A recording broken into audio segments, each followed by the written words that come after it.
Day 1 ఇంటి దగ్గర నుంచి అలా కార్లో ఫ్రెండ్స్ అందరితో సరదాగా ఎయిర్పోర్ట్కి బయలుదేరాం. కొంచెం చూడడానికి ఎదవల్లాగా ఉంటారు కానీ చాలా మంచోళ్ళు అన్నమాట.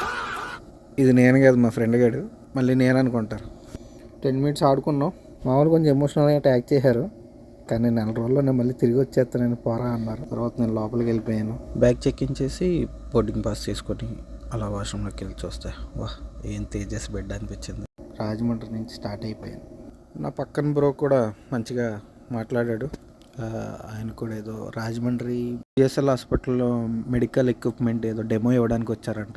హైదరాబాద్లో దిగ్గానే బ్యాగ్స్ ఇవన్నీ కలెక్ట్ చేసుకొని, సో 5 అవర్స్ టైం ఉండడంతో మొత్తం హైదరాబాద్ ఎయిర్పోర్ట్ అంతా సరదాగా రౌండ్ వేసి అలా కూర్చున్నాం. ఎయిర్పోర్ట్ ఇన్ఫ్రాస్ట్రక్చర్ అండ్ డిజైన్ చూసినప్పుడల్లా అనిపిస్తూ ఉంటుంది, సివిల్ ఇంజనీర్స్ లేకపోతే ఏమైపోతారని. ఇమిగ్రేషను, సెక్యూరిటీ చెక్ అన్నీ అవగొట్టుకొని లోపలికి వెళ్ళిపోయి బర్గర్ తిన్నాను. మిగిలిన విషయాలన్నీ నెక్స్ట్ వీడియోలో మాట్లాడుకుందాం.